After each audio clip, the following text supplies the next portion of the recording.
Boa tarde, é isso aí, então está no ar o Papo Aquilo Podcast, um programa de estreia aqui na grade de programação da FURG FM, diretamente aqui das dependências do SECOM. Bom, para quem não me conhece, eu vou me fazer uma breve apresentação aqui, falar o intuito deste programa, o intuito deste horário aqui. Para quem não me conhece, meu nome é Daniel Barbosa, sou discente do curso de Artes Visuais, ali do Instituto de Letras e Artes, UILA, segundo ano, e estarei à frente deste horário aqui, das 14 horas até as 15 horas, fazendo um papo legal com pessoas interessantes, projetos interessantes, histórias interessantes, bem mais do que a minha aqui que vos falo.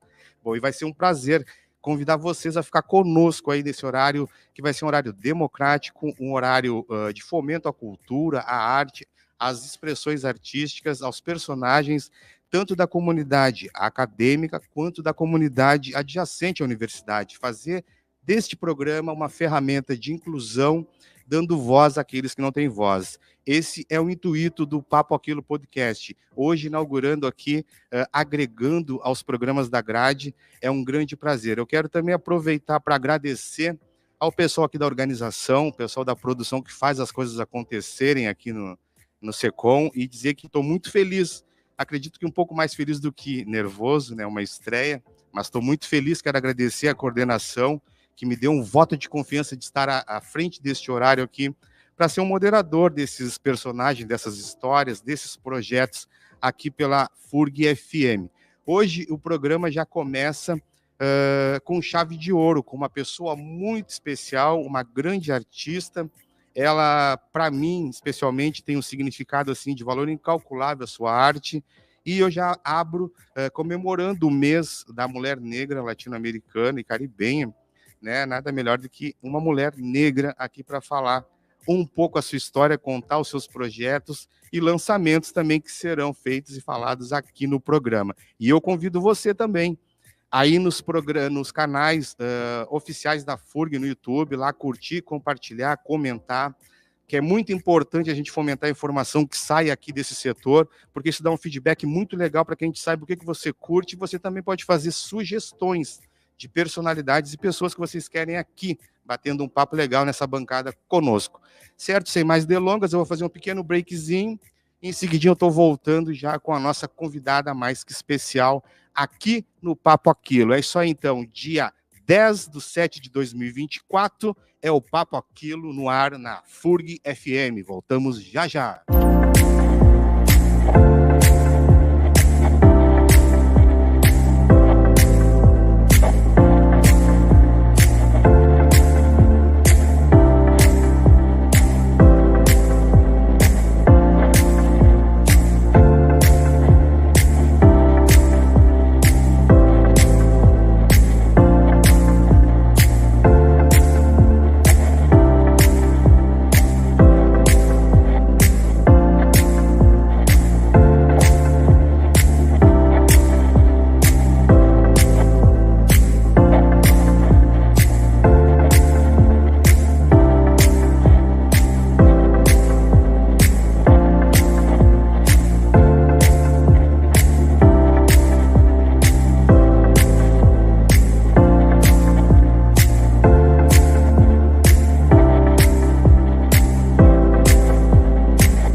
Voltando então aqui com o Papo Aquilo, como eu falei, uma convidada mais que especial.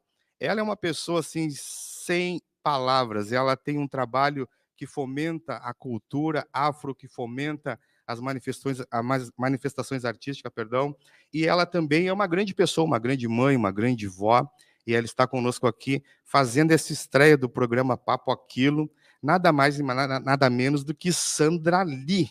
Ela que é mestrando em gestão ambiental, ela também é licenciada em artes visuais e também está fazendo agora o doutorado em literatura. Essa grande mulher que representa muitas outras do segmento, né, da nossa cultura negra, a Sandra Lee. Tudo bem, Sandra Lee? Como é que está? Boa tarde. Boa tarde, Daninho. Muito obrigada pelo convite, muito feliz por essa oportunidade. E muito contente de ver que você estás à frente de um trabalho bem bonito. Assim. Eu que te agradeço a tua presença aqui hoje, sabe? Eu fico muito feliz de te receber, porque, tu sabe, eu sempre tento me expressar para ti da melhor forma possível e falar o valor que tu tem como mulher, o valor que tu tem como artista, a tua cultura, o teu conhecimento, ela me inspira muito, entendeu? E a gente vai começar aqui pelo início, vamos conhecer a Sandra Lee, a parte humana, além da artista, da grande poeta que tu és. Eu queria que tu falasse um pouco da tua história, do teu início, como é que foi, de onde tu é, para o pessoal que não conhece a Sandra Lee, humanamente falando, né, a parte mais pessoal, ficar sabendo a partir de hoje, essa grande artista que a gente tem aqui em Rio Grande hoje, que não é de Rio Grande, né? Não. Como é que é, então? Eu sou natural de Porto Alegre, mas já moro aqui em Rio Grande, resido aqui desde 1978. Quando eu cheguei aqui, eu não tinha 21 anos ainda. Então, hoje, já com um par de meias, como eu digo, né? Meia, eu me constituí mais rio-grandina do que porto-alegrense. Tá? Então, toda a minha formação enquanto uma mulher adulta, minha identidade, ela foi se formando na cidade do Rio Grande. Então, eu sou porto-alegrense de um lugar que está sempre nas mídias aí, que não é como é que eu vou te dizer, de forma legal. Eu sou da Vila Bom Jesus. Eu cursei o primário na escola Antão de Farias. E como você sabe, a Vila Bom Jesus é um lugar de extrema periferia, vamos dizer assim, né, dentro de Porto Alegre.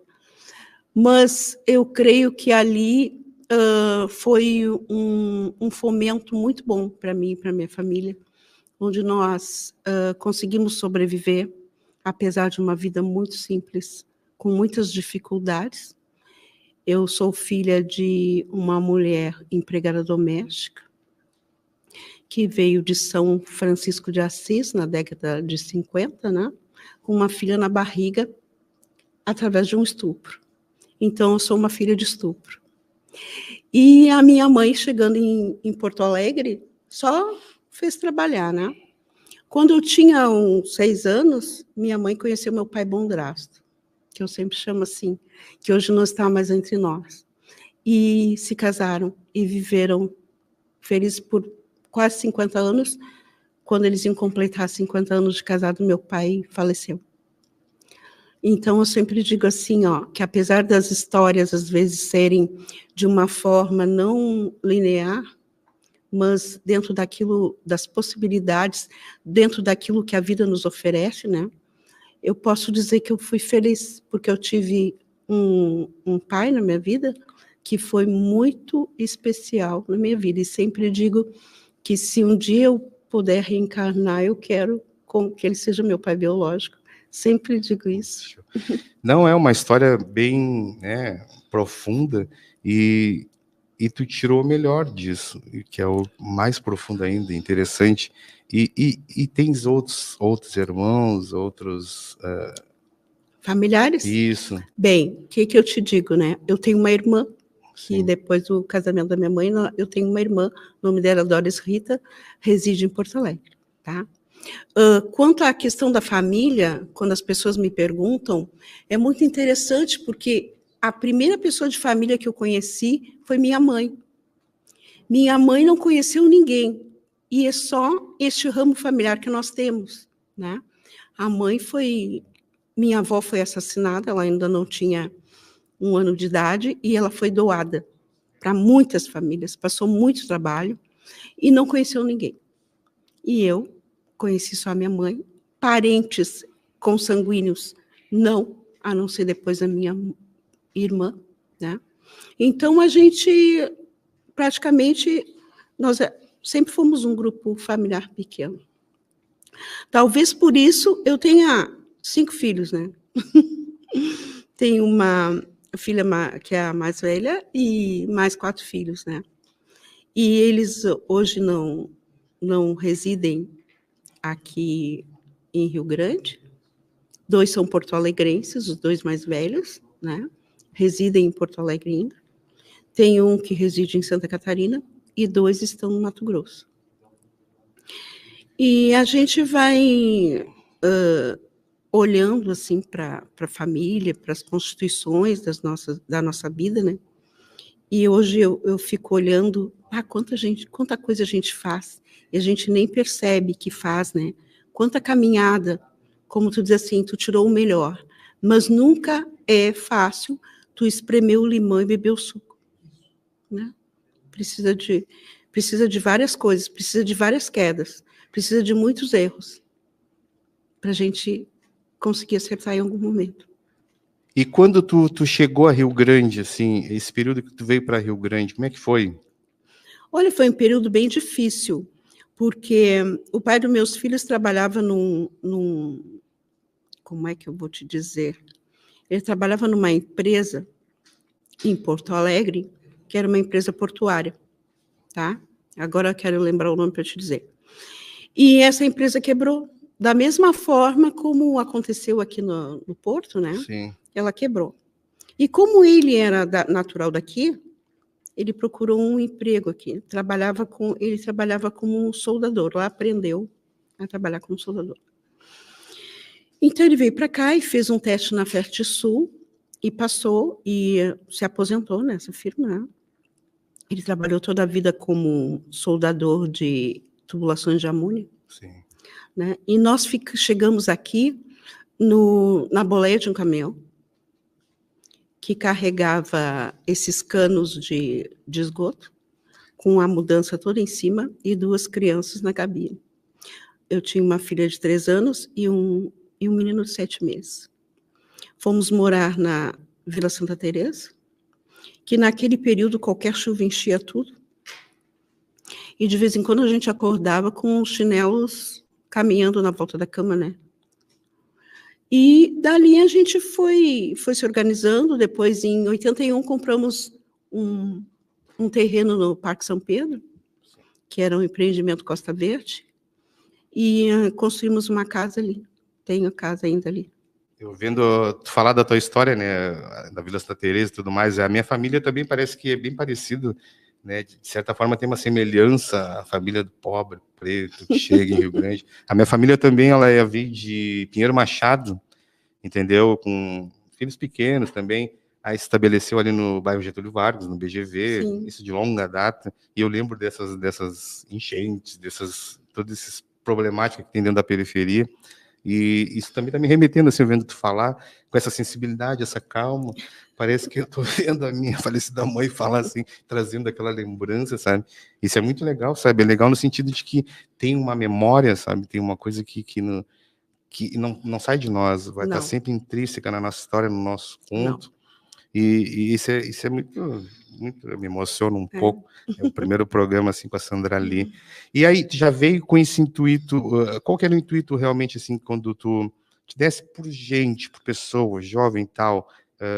Tu já tinha vontade de fazer alguma coisa artisticamente? Tu já tinha vontade foi difícil de se introduzir nos grupos aqui em Rio Grande? Como é que foi? Olha, Dani, isso é uma pergunta muito importante assim para mim, porque as pessoas quando olham para ti como é que eu vou te dizer, no nível da tua caminhada, elas entendem que sempre foi assim, mas não é. Eu nunca pensei em fazer um curso superior, Dani, sabe? A minha ideia era uma família. Era uma família. Eu sempre gostei de fazer doces, de fazer compotas, de cozinhar, tá? Bordar, tudo que tu imaginar de dentro de uma casa, sei fazer. Bordar, fazer tricô, fazer bolo. Vivi muito tempo fazendo bolos para fora, fazia tricô, peças em tricô. E como é que eu vou te dizer assim? Eu queria ter uma família. Sim. Tá? Mas, com o passar do tempo, a falta de respeito, a falta de vez e voz, me levou para dentro do estudo mais profundo. Porque eu fui uma pessoa que eu fiz 16 anos no dia 26 de agosto e me casei no dia 31. Tá? E me casei grávida. E por esse sentido, a minha mãe disse, engravidou, não vai estudar mais. Eu estava no 2º ano do ginásio em Porto Alegre. Então, Tudo bem, não é como agora. Agora as coisas são diferentes com relação aos filhos, às filhas, as coisas são diferentes. Eu, quando a minha filha tinha 3 meses, eu já fazia faxina em Porto Alegre, com ela no colo, né? E aí te digo assim, ó, foi ruim? Foi, mas foi bom. Escola. Mas foi bom. Porque se hoje eu sou a pessoa que eu sou, foi graças a essa criação que a minha mãe nunca me passou a mão na cabeça. Nunca. Eu nunca tive a possibilidade de dizer, eu não quero fazer isso. Não, tem que fazer isso, né? Então, por exemplo, eu vim para Rio Grande já com as 2 crianças, e quando cheguei aqui, eu tinha toda uma bagagem da vida, a mãe e o meu pai completamente analfabeto, minha mãe semi-analfabeta, que nunca foi para uma escola, mas a mãe sempre tinha o incentivo da leitura, né? Comprava revistas, ela assinava jornal, né? E se tu conversasse com a minha mãe, que hoje não é possível, porque ela tem quase 90 anos, está com Alzheimer, tu jamais diria que ela nunca entrou numa escola. Autodidata. Exatamente. Então, como é que eu te digo assim, ó? Não, nunca pensei nem em fazer um curso superior. Não. Aí, te repito, a falta de vez e voz foi me levando, tá? Para esse caminho. E eu fui procurando. E cada vez que a voz me era tirada, eu dizia, não, existe algum meio de tu fazer isso. Então, eu concluí o ensino médio, fiz provas da 18ª coordenadoria, eu concluí literatura e física, que me faltava, tá? E depois eu fiz concurso para o Estado, né? Eu sou concursada, já sou aposentada. O primeiro concurso que eu fiz foi agente de serviços complementares, trabalhei na Escola Getúlio Vargas, e depois fiz um concurso para a secretaria, né? Foi onde eu me aposentei. E fui caminhando, estudando, e sempre fui uma colecionadora de textos. Eu tenho pastas e pastas de textos que eu nem sabia para que eu guardava aquilo. Mas já lá no primário, a minha mãe recebia prêmios pelas composições, que não eram redações, que eu fazia, né? Ela já recebia prêmios a respeito disso, né? E aí, como é que eu vou te dizer? A vida vai fazendo uma costura e tu não percebe a costura. Então, tu está me dizendo que tu chegou tardia também na vida acadêmica. Sim. E como na juventude, como é que tu conciliou essa questão de estudo e... Então, eu fiquei 20 anos sem estudar. Trabalho e tudo mais. Fiquei 20 anos sem estudar. Eu trabalhei de tudo. Faxineira, de cozinheira. Quando existiu o Bar do Vicente, ali no cassino, eu era cozinheira ali. Trabalhei como diarista, trabalhei com várias coisas. Tá? A única coisa que aqui no Rio Grande eu não trabalhei foi na indústria de pescado. Isso eu não trabalhei. Mas de outras coisas tantas, né? E quando a arte chega nisso aí? Eu acho que ela sempre esteve. Interessante. Entendeu? Eu acho que ela sempre esteve, só que aquilo que eu te disse, a costura tu não percebe. É um afazer de casa, vindo de vó para mãe. Tu vais assim, ó. Eu penso que a caminhada da gente no mundo é como a linha do horizonte. Tu vai sempre caminhando na linha do horizonte, escrevendo, mas ela não acaba nunca. E tu só vais te dar conta desta caminhada e desta escrita quando tu tem um amadurecimento, como eu digo assim, ó, quando tu tá um pouco afastada da data de nascimento e tu olhas para trás e diz, meu Deus, eu já caminhei tudo isso. Tá? E a gente só tem essa noção muito tempo depois, que enquanto tu estás caminhando, não, tu não tens essa noção. Uma coisa que eu tenho uma memória muito assim, né, da minha família, pessoal todo de fé também, de Umbanda e tudo mais. Então, o pessoal, as meninas, né, desde pequenininhas, elas têm uma fala que diz que, né, todo batuqueiro é um bom cozinheiro, aquela coisa toda. Então, elas aprendiam, elas tinham muita criatividade nas festas para fazer as coisas, inclusive esse tipo de arte de implementar coisinhas sabe, coisas que seriam descartadas, Sim. fazer uma madeirinha, roupas. Sim. E comidas, as comidas são boas, né, dentro da religião de matriz africana. Então, isso também vem dessa cultura, né, do passado, passar a memória. E eu acredito que tu pegou tudo isso lá dos... Sim, como é que eu vou te explicar assim? Ó, a minha mãe sempre foi uma excelente cozinheira. E digo-se de passagem, que também porque eu já comi teus quitutes e todos são muito bons. Tanto de salgados e doces, tá? Sempre. A minha mãe fazia de tudo. Minha mãe organizava banquetes, tá? E trabalhou numa família em Porto Alegre durante muitos anos, criou os filhos dela, da família. E só que a mãe, ela não só cozinhava, tá? Um prato para a mãe tinha que estar muito bem apresentado e muito bonito, muito colorido, tá?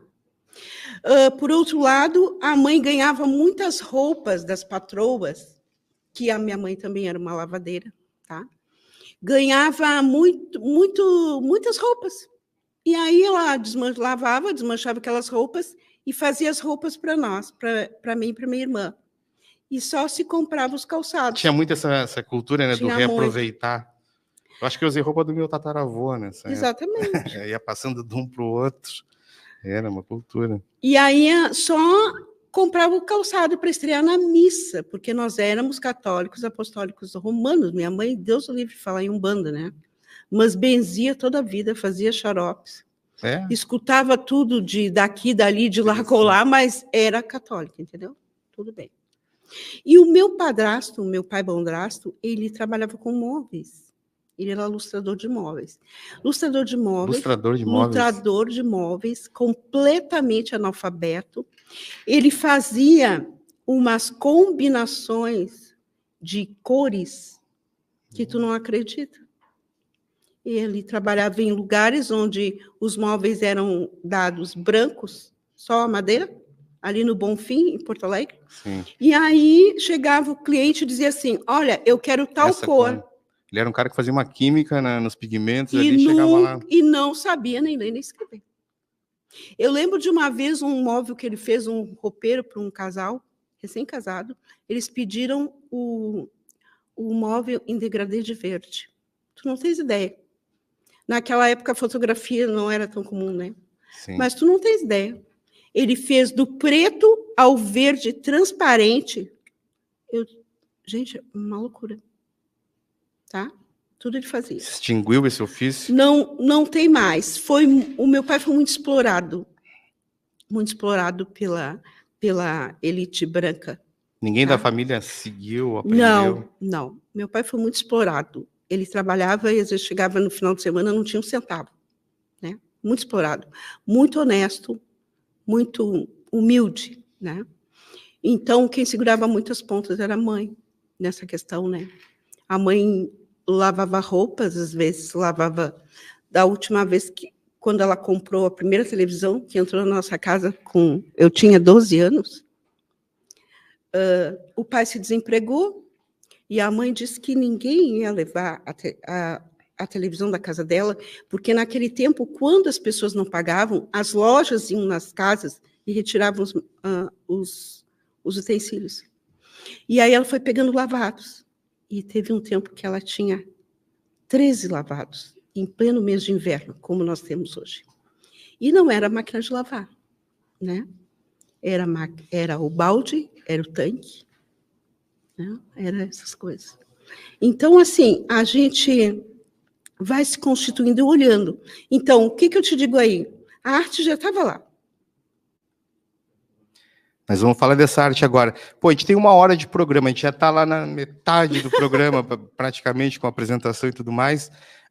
Eu vou fazer assim, a gente vai fazer... A tua história é muito interessante, muito bonita, sabe? E saber a tua resistência, a tua força, né? Passar pelo que passou na infância, né? Da tua origem, do teu início, né? No casamento e tudo mais, que, segundo as tuas palavras, não foi um pouco conturbado e tal... E tu ter essa consciência, tu ter essa maturidade, tu ter trabalhado tudo isso na tua vida e chegar onde tu chegou assim, com essa consciência, com essa calma, né? poucos lá no meio do caminho se entregariam. Então é muito interessante. Eu gostaria de saber muito mais, falar muito mais, né, dessa raiz tua, assim. Mas como a gente tem 1 hora de programa, a gente está no meio praticamente do horário, eu vou fazer um pequeno breakzinho, daí a gente vai voltar e nós vamos falar um pouco da tua arte mesmo, das coisas que da tua arte, do teu lançamento aqui, para dar tempo de a gente falar. Quem sabe a gente tem um dia, né, um pouco mais de tempo, a gente vai falar de outros assuntos ou mais aprofundado. Mas, sabe, a tua história, ela me inspira muito. A gente vai fazer um breakzinho, vamos voltar daqui a pouquinho falando do lançamento da Sandra Lee e falando um pouco da sua arte aqui no Papo Aquilo Podcast. Fica com nós, voltamos já já.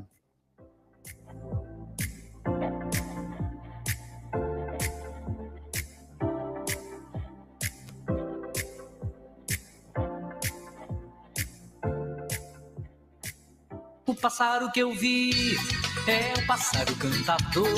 As ondas do rádio, o som que marca vidas. Pedrinho Cavalero, cantor e compositor paraense. O rádio era o que ficava ligado o tempo todo e as rádios não eram segmentadas. Ou seja, você ligava uma rádio em que você ouvia do Chico Buarque ao Evaldo Braga, Peninha, enfim, o pessoal que fazia a música mais romântica, aquela coisa mais simples e tudo mais voando, enfim. Então, eu tive a oportunidade de ouvir de um tudo, desde o Roberto Carlos, Erasmo, desde aquele movimento da Jovem Guarda, o tropicalismo, a bossa nova, ouvi tudo no rádio, né? Então, é fundamental, porque foi onde eu fui me nutrir. Rádio, a sua melhor companhia. Bullying.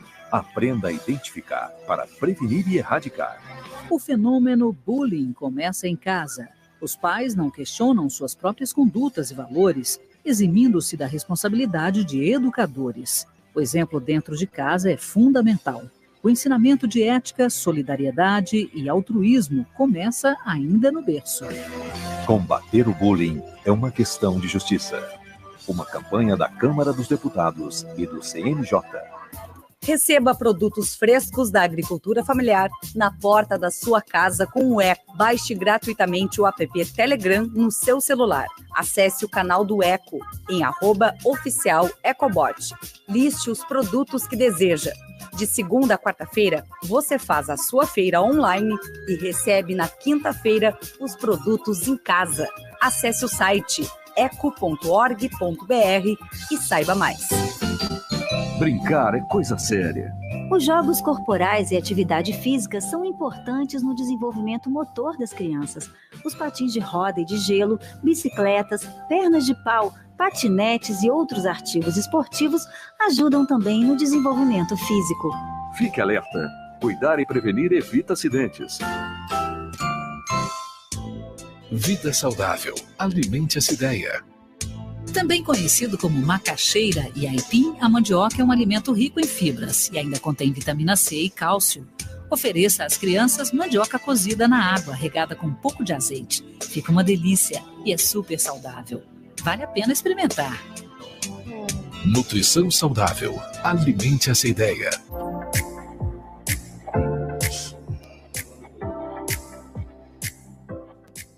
É isso aí, então estamos voltando aí com o Papo Aquilo, hoje com uma convidada especial, né, em comemoração ao mês da mulher negra, latino-americana e caribenha, aqui nos estúdios do Secom, na FURG FM, Sandra Lee.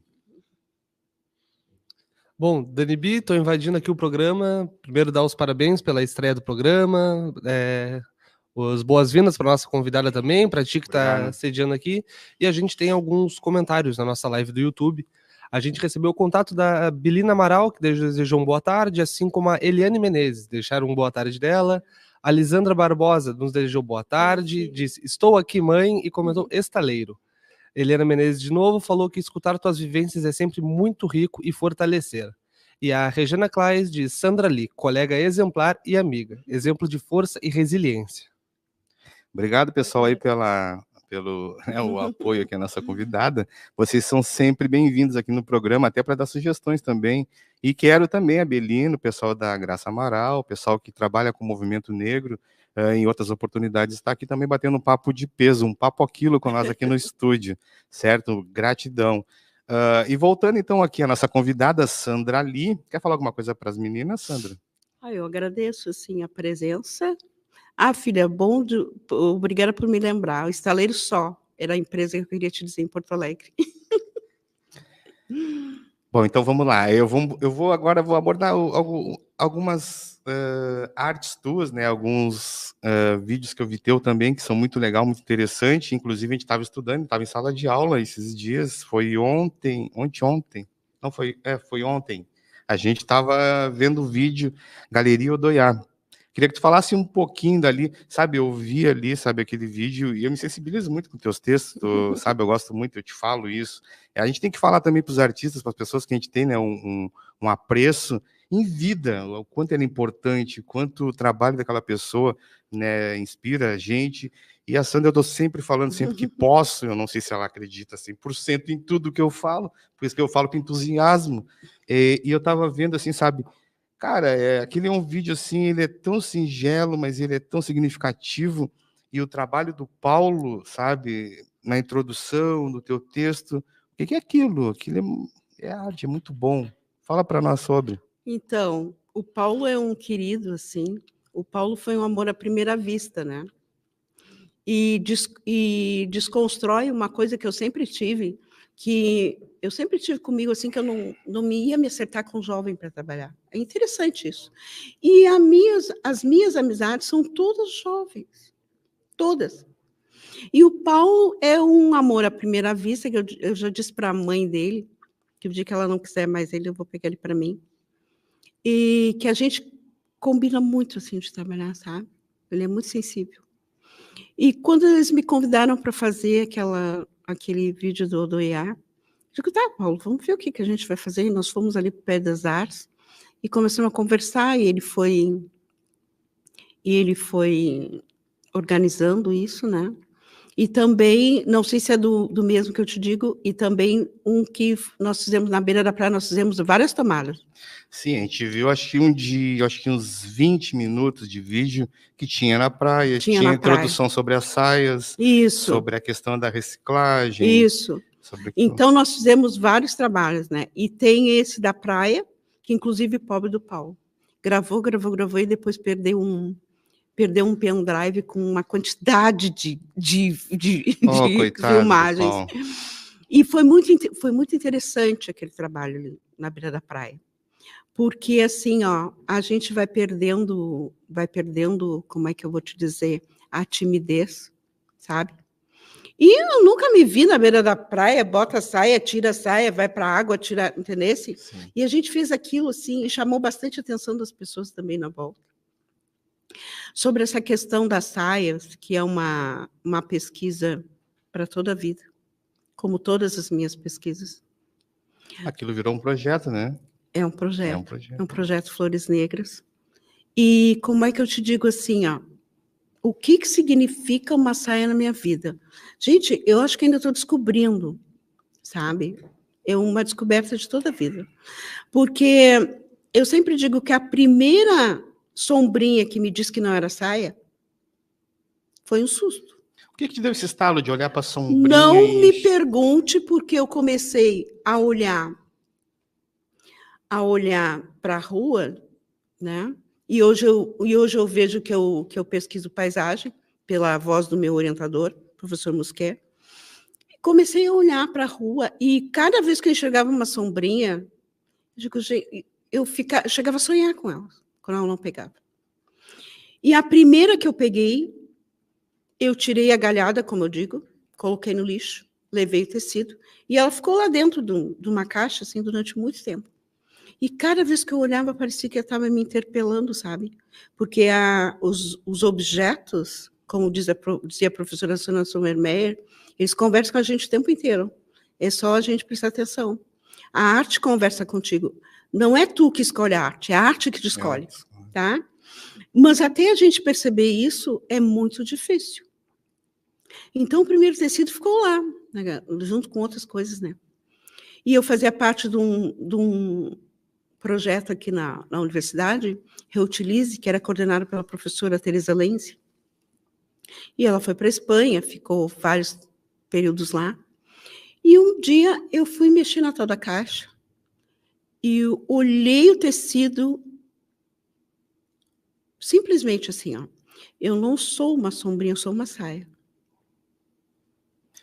Para as pessoas que a gente vem dessa questão da ancestralidade, né? A gente compreende imediatamente. Foi a primeira saia que eu fiz, tá? E dali começaram. A princípio eram saias curtas, com duas sombrinhas. Mas não é eu dizer assim, vou pegar esta sombrinha, com aquela ali vou montar. Não sou eu que monto. Elas se montam. Tá? Eu tenho um acervo de umas 300 sombrinhas em casa. E elas estão lá. Daqui um pouco, essa resolveu juntar com aquela ali. Ah, tá, formou uma saia. E esse material todo que tu tem, no caso, tu comercializa? Não. É para exposição? Não. É um valor simbólico é o da máximo, arte? O máximo que dá é uma exposição. Porque, assim, ó, as minhas saias não estão à venda. Sim. Tá? Elas, como é que eu vou dizer? Elas são alguma coisa que eu não sei te compreender, te explicar. Talvez seja alguma coisa que eu traga no DNA da ancestralidade, que se remete a uma capulana moçambicana, a um tecido quente, qualquer outra coisa que me remeta a isso, que eu não sei decodificar. Então elas são tuas e ninguém... São moças. Não, acontece o seguinte... É só para contemplar mesmo? Não, pode acontecer que eu já doei várias saias. Já doou? Mas vender não vendo. É isso aí. Entendeu? Não, eu achei muito legal, muito criativo e também ambientalmente falando, né? Tu resgata do meio ambiente, tira aquilo ali que vai demorar tempos, anos para se deteriorar e faz arte daquilo ali. Isso é muito legal. Outra coisa que eu queria falar e perguntar para ti sobre a questão da escrita, a escrita Tingra. A Adinkra? Isso. A escrita Adinkra, então... Como é que chegasse nessa... Ah, meu Deus. Meu projeto de mestrado, ele começa lá na graduação. Eu te digo das costuras que tu não vê. Eu estava pesquisando pigmentos naturais e cheguei no Adinkra pelo viés do pigmento natural, mas eu não olhei o Adinkra como Adinkra. Olhei o Adinkra como possibilidade de pigmento, porque o Adinkra original, a tinta é feita de uma árvore nativa. Mas ele é uma linguagem, um alfabeto, é um código? Ele é uma escrita. É uma escrita mesmo? É uma escrita, tá? É uma escrita da área de Gana, tá? Que o povo Ashanti é praticamente o dono, né? Existe uma história muito bonita a respeito da escrita Adinkra. Adinkra significa Deus. Né? Existiam 2 reis na mesma área.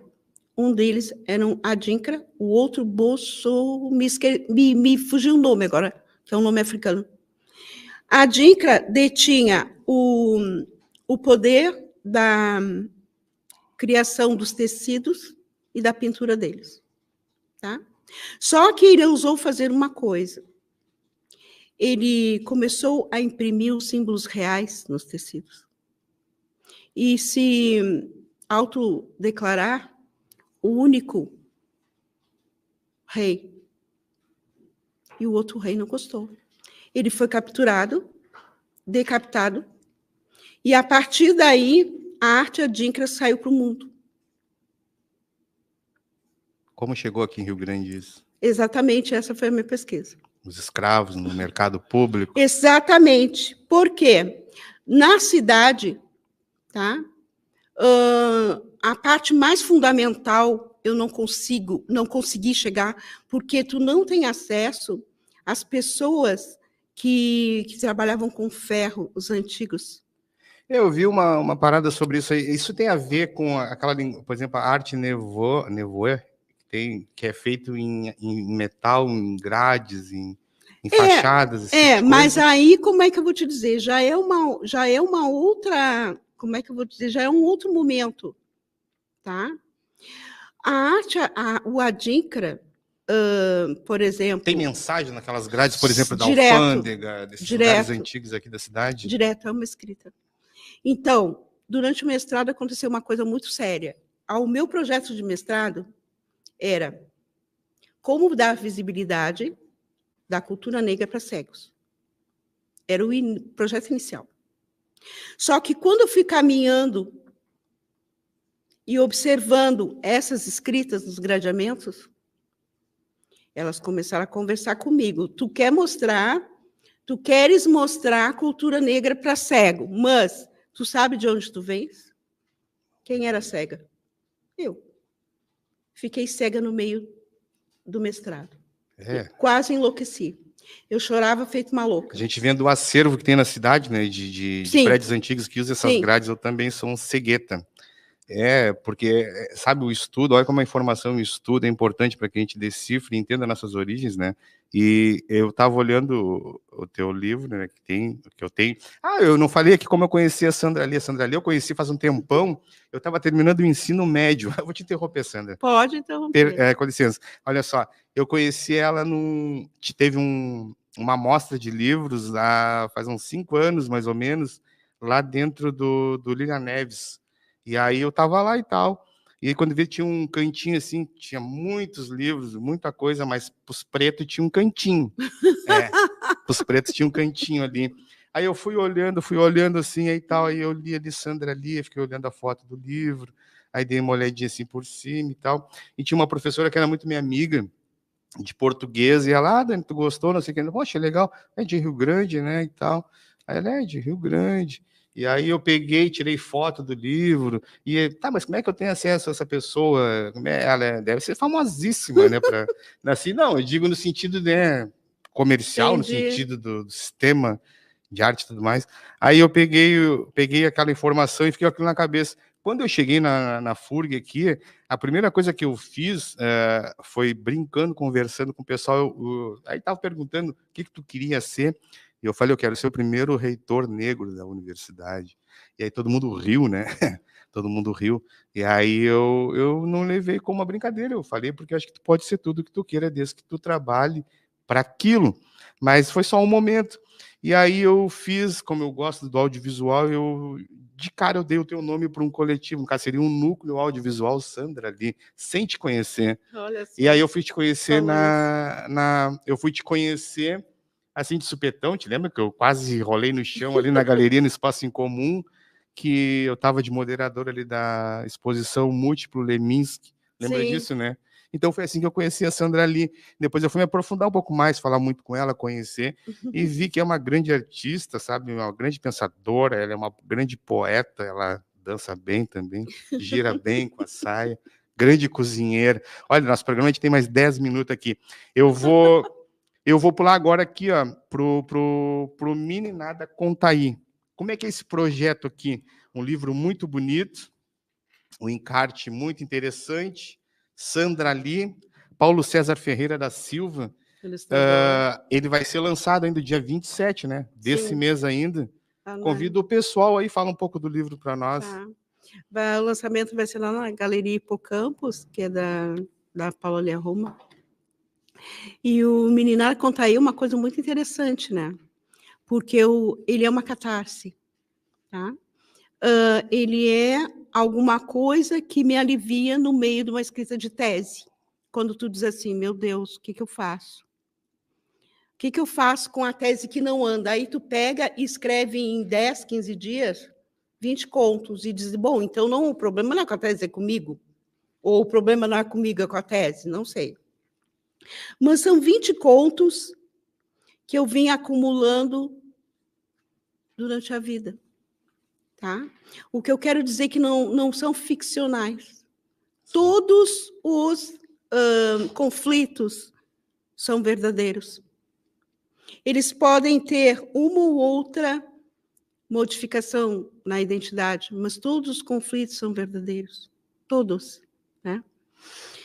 E teria muito mais contos para escrever. Tá? Porém, foi o que eles me disseram, assim, os contos. Olha, Sandra Lee, 20 está legal, tu não precisa fazer mais, tá? Porque eles que resolveram que eu tinha que escrevê-los. Mas eu quero dizer para vocês o seguinte, esse projeto passou por um edital e ele foi rejeitado.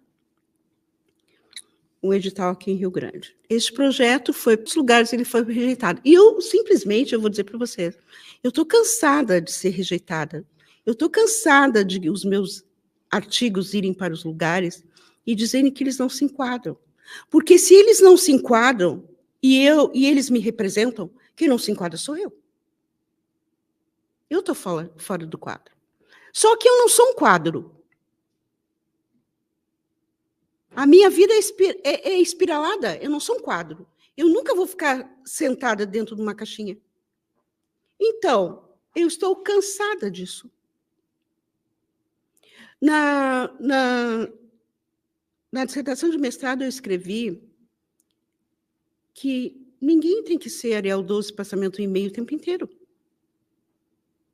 Por favor. Então, eu vou dizer para vocês, eu não mando mais artigos para publicação. Eu mando. Mandei. Comecei a fazer orçamentos nas editoras. Tá? E aí, o que começou a acontecer? Eles queriam comprar meus direitos autorais. Isso é uma produção independente? É. Eles queriam comprar meus direitos autorais. Quando eu digo, mas para aí. E aí conversei com o Paulo não vende, porque se eles querem comprar, porque teu livro é bom. É uma produção independente, não tem auxílio de ninguém, a não ser do meu próprio bolso. Tá? Paguei tudo, as ilustrações foram pagas uma a uma, tudo foi pago por mim, não tem interferência de dinheiro de ninguém, é uma autopublicação. Tá? E eu quero fazer com ela, fiz com ela o meu grito de liberdade. Eu não, é assim, ó, ela está publicada, o edital não aceitou, não estou nem aí. O que tu acha que acontece nessas questões, assim, não aceitou? Para mim, isso também é um desabafo do teu ponto de vista, Sim. do sistema, Sim. O que tu acha que acontece? Tu não sabe quem são as pessoas que analisam o teu projeto. De repente, pessoas que nem estão à altura de entender a tua obra. Entendeu? Tu não sabe. Tu não sabe. Dentro da academia, eu faço uma crítica muito grande, embora esteja no espaço acadêmico. A academia quer que se escreva sempre da mesma forma para os mesmos. Isso não é produção de conhecimento. Só os loucos abrem os seus caminhos com as suas mãos. E depois os certinhos ficam olhando e seguem atrás, quando dá certo. Porque para desbravar lugares, ninguém te acompanha. Só te acompanham quando o lugar está pronto, que é para olhar, te tomar o lugar e botar seus pares. Tá? Então, assim, ó, eu não pretendo mandar nenhum artigo para publicação. Nunca mais. Já estou cansada de receber, teu artigo não se enquadra, a linguagem está muito íntima com o autor, essa linguagem está muito coloquial, tu estás muito, tem um outro termo, tu estás muito próxima das coisas. Não, eu não estou escrevendo sobre laboratório, eu não estou escrevendo sobre bichinhos de laboratório, eu não estou fazendo uma experiência. Tá? E os meus textos, eles são todos vindos da realidade vivida. Não tem nada que eu sentei e vou me inventar uma coisa. Não existe. Não existe. Bom, é lamentável, né, as pessoas pensarem desse jeito e analisar uma obra desse jeito, mas fica aqui meu apelo, editoras aí. Quem sabe, né? Olha, um grande livro com uma grande história, eu não li ainda, confesso, porque é um lançamento. Ela convida vocês aí no lançamento lá na Livraria Hipocampos, dia 27, no sábado, às 17 horas. Terei muito prazer em receber a todos. Eu acho que quando acontece esse tipo, é meio que um boicote, né? De certa forma. Sim. Quem perde é o público que pode se identificar com a tua obra, que pode, com certeza, alçar voos através da tua obra.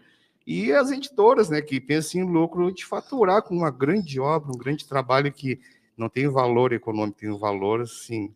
Mas só que vou te dizer uma coisa que eu tenho aprendido, quando eu te digo que o que é ruim é bom, porque a gente só aprende com o ruim. Tá? Então, assim, ó, eu já pensei, inclusive, na possibilidade de ter uma editora para receber esses trabalhos que não são aceitos, né? Mas, assim, ó, como é que é criar uma editora, né? Não tenho nem ideia como seja, entendeu? Mas quantas pessoas maravilhosas escrevem por aí e que não têm a oportunidade de publicar porque ela não se enquadra. Não se enquadra em quê? Em quê? Em que ela não se enquadra? Qual o padrão? Qual é o padrão? Entendeu? Então, assim, ó, eu não quero me enquadrar em lugar nenhum. Eu não quero ser igual a lugar nenhum, mesmo porque luta por igualdade é falácia. Toda pessoa que diz que luta por igualdade é falácia. Nós não somos iguais, por que eu vou lutar por igualdade? Se eu lutar por equidade, tudo bem. Mas por igualdade, nunca. Toda pessoa que disser para vocês que está lutando pela igualdade, vire as costas para ela, pelo amor de Deus. É uma falácia. Isso não existe. Tá? Então, assim, ó, eu não quero ser igual a ninguém. Eu gosto de escrever cartas. E aí eu tenho, pensando nos meus modos de escrita, eu tenho 2 ou 3 livros já prontos que talvez eu vá publicar. Eu gosto de escrever cartas. Eu gosto de escrever contos pequenos. Nós vivemos num mundo agora muito atribulado. Ninguém tem tempo para ler textos gigantescos. Nós andamos muito rápido, entendeu? Então, pequenos contos, mini contos. E outra coisa que eu vou dizer, ninguém precisa estar numa universidade para escrever. Paulina Xiziane ganhou o prêmio Camões, não terminou o ensino superior. Tá? E tem, assim, ó, publicações em todo o mundo. Então, muitas outras escritoras que temos por aí, com certeza nas suas gavetas têm os seus guardados. E não se animam a publicar, primeiro que é caríssimo.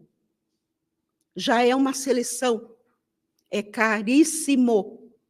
As pessoas não publicam porque não têm dinheiro. E quando tu vai publicar, a primeira coisa, se teu trabalho é bom, querem comprar teus direitos autorais. Aí tu fica preso. Entendeu? Então, eu acho que isso é uma forma de escravização. Para mim, é uma forma de escravização. E eu não aceito escravizar meu pensamento. Eu não aceito escravizar minha escrita. Eu não aceito escravizarem a minha caminhada. Como é que eu vou escrever as minhas coisas e vender para alguém? Não. Acho que não. Não, eu tenho certeza que não. Se eu tiver que publicar, eu vou publicar, fazer uma autopublicação. Não quero que comprem meus direitos autorais. Nem me ofereçam isso. Entendeu? Porque isso é muito... Querem que eu diga? Isso é muito humilhante. Porque eles sabem que as pessoas não têm condições para publicar, então eles pegam o teu trabalho. E vocês querem ver onde que aconteceu isso comigo? O meu trabalho de TCC ele foi publicado pela FURG. O contrato era imprimir 500 exemplares. Eles me deram o meu percentual, 50 exemplares. E quando uma escola me pediu 150 exemplares para trabalhar com os alunos em sala de aula, sabe o que eles me responderam? Não tinha papel. E eu fiquei por 5 anos com o meu trabalho preso, sem poder levar para nenhum lugar e sem ter as impressões. E todos os outros livros que ficaram na FURG, eu comprei todos para poder vender ou dar para alguém. Isso é escravização. Eu não quero isso para mim. Não quero mesmo. E desejo assim que cada pessoa faça um sacrifício, junte de 10, de 50, de 100 e façam publicações particulares. Tá? Que se juntem 2, 3 pessoas com seus textos e façam publicações particulares e se libertem. E os artistas, os poetas, os escritores independentes não se conversam, não tem núcleos para fomentar, criar formas de editar o próprio trabalho assim numa escala um pouco maior, chegar num público maior? Talvez tenha, mas é uma coisa que eu vou te dizer assim, eu estou começando. Uhum. Isso foi como é que eu vou dizer, um insight deste ano, estou começando. É uma pena, né, Sandra? Quem perde é o público, quem perde são aqueles que gostam de uma boa leitura. Eu tenho que interromper o nosso assunto, porque o nosso horário já está meio que estourado. Eu quero, assim, imensamente, eu poderia falar contigo aqui o dia todo sobre a tua arte, que tem conteúdo, é muito importante que a gente fale, mas a gente tem nosso horário. Então, quero agradecer, assim, de coração por tu estar aqui nesse programa de estreia, sabe? Eu fico muito feliz. Acredito que foi um programa meio tenso para mim, é uma estreia. Desculpe qualquer coisa, espero que no próximo já seja mais relaxado. E no próximo programa a gente vai trazer o Paulinho Jamaica aqui, o escultor. Ele vai estar aqui batendo um papo legal conosco aqui no Papo Aquilo Podcast. Eu quero agradecer a equipe, o pessoal aí que deu apoio para que a coisa acontecesse. Ao pessoal da coordenação, mais uma vez, que deu aí voto de confiança para a gente ter esse espaço. E vamos fazer daqui um espaço, uma ferramenta de inclusão, uma ferramenta de fomento à arte e à cultura, aos artistas locais. É isso aí, então, dia 10/7 de 2024, a estreia foi do programa Papo Aquilo Podcast, aqui pela FURG FM. Mais uma vez, muito obrigado, Sandra Lee. Eu que agradeço. E chamar o pessoal da como petisquinho para fechar o programa. Tamo juntão, obrigado. E até o próximo. Quarta-feira que vem, todas as quartas, das 14 horas até as 15 horas. Aqui o Papo Aquilo, com a apresentação do humilde locutor que vos fala, Dani B. Bora. Tchau, tchau, pessoal.